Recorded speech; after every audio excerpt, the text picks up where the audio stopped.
नमस्कार दोस्तों, क्या आप एक अपार्टमेंट खरीदने की सोच रहे हैं पर इस चीज़ को लेकर कंफ्यूज्ड है कि इसके लिए बेस्ट डील क्या हो सकती है।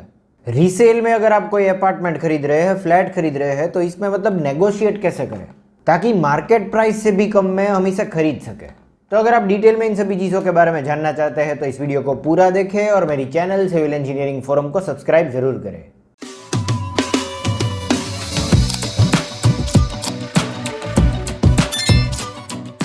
तो दोस्तों, आज हम टॉप 10 टिप्स देखेंगे ऑन रीसेल में कोई भी अपार्टमेंट खरीदने के लिए नेगोशिएट कैसे करें, जिससे एक फॉर एग्जांपल आप 80 लाख का फ्लैट 70 लाख में खरीद सकते हैं। तो मेरा कहने का ये मतलब है कि अगर आप ये 10 टिप्स को फॉलो करते हैं तो मतलब 10 लाख तक का फायदा हो सकता है। तो चलिए अब बिना आपका टाइम वेस्ट किए वन बाय वन हम जल्दी से शुरू करते हैं इन टिप्स से। तो यहाँ पे हमारी टिप नंबर 1 है, we need to set a clear budget. यानी कि हमें एक मतलब फिगर तय करना है जिसके बाहर हम नहीं जाना चाहते, उसी दायरे में मतलब हम जो है वो मतलब खरीदना चाहते हैं। We need to stick to our budget. For example से 75 लाख। 75 लाख का मतलब एक सभी चीज़ें इंक्लूड करके 75 लाख में हम ये जो अपार्टमेंट है वो खरीदना चाहते हैं। सभी चीज़ों में मतलब सभी चीज़ें आ जाती है, जैसे कि for example base price of the apartment, stamp duty, maintenance, transfer fee, जो भी चीज़ें इंक्लूडेड है, even basic repair and renovation जो भी रिक्वायर्ड है वो भी इसमें इंक्लूडेड है। तो ये हम क्या है कि हमारा बजट जो है मतलब यहाँ पे फॉर एग्जांपल 75 लाख है। ये हो गई हमारी tip number 1, we need to stick to our budget.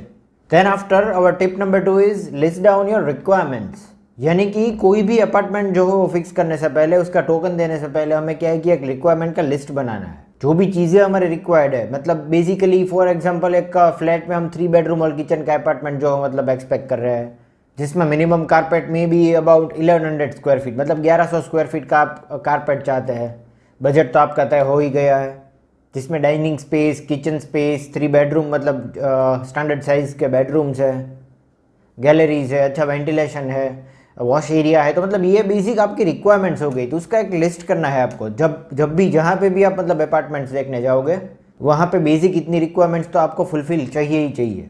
तो ये हो गई हमारी टिप नंबर 2। फर्स्ट टिप थी बजट सेट करना, दूसरी टिप थी हमारी मतलब रिक्वायरमेंट्स को लिस्ट आउट करना, ताकि हम उस हिसाब से क्या है कि अपार्टमेंट फ्लैट जो है मतलब फिक्स कर सके। Then our tip number 3 is a thorough survey of comparable apartments. यानी कि जो भी चीज़ें हमने लिस्ट आउट की, जो भी रिक्वायरमेंट्स है आपकी, वो आपके प्रिफर्ड लोकेशन पे ये सभी रिक्वायरमेंट्स जहाँ पे फुलफिल हो रही है, वैसे आपको मतलब फॉर एग्जांपल 10 अपार्टमेंट्स जो आपको देख लेने हैं, मिनिमम 10 सिमिलर कंपेरेबल अपार्टमेंट्स। 10 में से किसी में भी आप रहना पसंद करोगे, वैसे अपार्टमेंट्स आपको फिक्स करना है।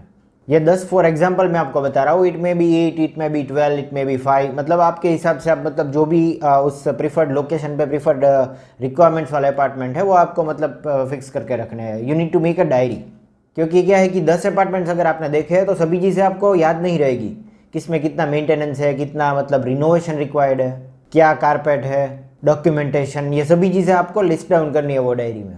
तो ये हो गई हमारी टिप नंबर 3। सबसे पहले तो हमने बजट सेट किया, फिर हमने सभी रिक्वायरमेंट्स उसे लिस्ट डाउन की, और थर्ड में हमने ऐसे अपार्टमेंट्स का सर्वे किया जो भी कंपेरेबल है। ऐसे 10 अपार्टमेंट्स हमने आइडेंटिफाई किए और सभी चीज़ें नोट डाउन की। देन और tip number 4 is list down all the additional expenses, account for the additional expenses. यानी कि हमें सभी पोस्ट परचेज एक्सपेंसेस जो है वो मतलब लिस्ट डाउन करने हैं। जैसा कि मैंने आपको बताया कि ये ट्रांसफ़र फ़ी कितनी है, मेंटेनेंस कितना है, स्टैम्प ड्यूटी कितनी लगेगी, फ्लैट की बेसिक प्राइस मतलब सेलर ने कितनी बताई है विदाउट नेगोशिएशन। नेगोशिएट करने से पहले मतलब सेलर ने जो भी प्राइस बताई है वो भी मतलब लिस्ट डाउन करनी है। फिर कितना रिनोवेशन रिक्वायर्ड है, रिनोवेशन में सभी चीज़ें इंक्लूडेड है, फर्नीचर आ जाता है, पेंट आ जाता है, जो भी आप मतलब करवाना चाहते हैं। हो सकता है कि रीसेल वाले अपार्टमेंट में आपको सभी चीज़ें मिल भी जाए, पर फिर भी छोटी से छोटी चीज़ हर एक अपार्टमेंट में आपको क्या है कि लिस्ट डाउन करनी है। हमारी वो डायरी में जिसके बारे में हमने बात की, फॉर ऑल 10 अपार्टमेंट्स, 10 अपार्टमेंट्स जो हमने देखे वो सभी अपार्टमेंट्स में क्या है कि सभी चीज़ें मतलब एक्स्ट्रा एक्सपेंसेस हो, इस हिसाब से मतलब अकाउंटिंग करना है हमें। टोटल कितना हो सकता है ये सभी चीज़ें मतलब लिस्ट डाउन करनी है। ये हो गई हमारी tip number 4। And tip number 5, document visits with photos and videos.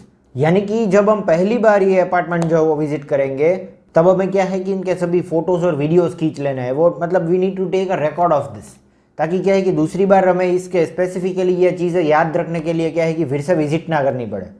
Diary में एक तो सभी चीज़ें नोट डाउन करनी है और पैरेलली हमें क्या है कि फ़ोटोज़ और वीडियोज़ ले लेना है, क्योंकि इन फ्यूचर हम क्या है कि डिसीजन लेने की आसानी होगी इससे। मेन चीज़ ये है कि हमें ये रिकॉर्ड्स रखने के लिए दूसरी बार जो है वो प्लेस जो है वो रिविजिट नहीं करनी। क्योंकि दूसरी बार अगर आप सेम अपार्टमेंट जो देखने जाओगे तो क्या है कि डायरेक्टली ये सेलर को क्या है कि मतलब आप कितने मतलब डेस्परेट है वो अपार्टमेंट देखने के लिए, खरीदने के लिए, वो दिख पड़ेगा। तो we don't need to show that eagerness. तो बेसिकली हमने टिप नंबर 5 में जिसके बारे में बात की कि डायरी के साथ साथ हमें फोटोज और वीडियोज़ भी ले लेने हैं सभी अपार्टमेंट्स के। इससे हमें क्या है कि अगर किसी को दिखाना भी हो तो भी दिखा सकता है। Then our tip number 6 is transparent communication with the seller. जब भी आप ये अपार्टमेंट जो मतलब विजिट कर रहे हो तब हमें क्या है कि ये सेलर के साथ मतलब we need to be frankly सभी चीज़ें हमें डिस्कस करनी है और ये दिखाना है हमें कि हम इंटरेस्टेड है, हमें पसंद आई है वो property, but it is beyond our budget. उतना बजट नहीं है। फॉर एग्जाम्पल वो अगर 80 लाख बता रहा है, 80 लाख, तो we need to show that हमारा बजट तो सिर्फ 70 लाख ही है, will not be able to purchase that apartment by 80 lakh. फिर टिप नंबर 7 है रिकॉर्ड ऑफर्ड प्राइस। यानी कि हमने जो प्राइस ऑफर की है, फॉर एग्जांपल से 80 लाख के फ्लैट के लिए मैंने ऑफर की है 70 लाख की प्राइस, उसका रिकॉर्ड हमें रखना है। क्योंकि सभी अपार्टमेंट्स में अलग अलग प्राइसिंग रहेगी तो वो हमें मिक्स नहीं करना, उनकी बताई प्राइस भी हमें मतलब लिस्ट डाउन करनी है। और टिप नंबर 7 में ये भी हमें बताया गया है कि after visiting we need to wait for the call from the seller, avoid making multiple calls. हमें मल्टीपल टाइम्स कॉल नहीं करने, we need to wait for the call from the seller. हमें यह देखना है कि इसमें से कौन जो है वो मतलब डेस्परेट सेलर है, 10 में से कौन जल्दी अपना अपार्टमेंट सेल करना चाहता है, किसकी सबसे ज़्यादा रिक्वायरमेंट है। क्योंकि हमें तो 10 अपार्टमेंट जो है वो पसंद है। बेसिकली हमें इंटरेस्ट नहीं दिखाना, we will have to wait for the seller. Then after tip number 8 is very interesting, it is gauge market perception. आपको क्या है कि अपने 8 to 10 फ्रेंड्स को वही अपार्टमेंट्स देखने के लिए भेजना है जो आपने देख करके रखे हैं। वो इसलिए क्योंकि it will not show the interest of the people. आपको क्या करना है कि वो 80 लाख की प्राइस अगर सेलर बताता है तो आपका फ्रेंड या फिर कोई भी मतलब रिलेटिव को आप भेजते हैं तो डायरेक्टली उसकी प्राइस होनी चाहिए 60 लाख।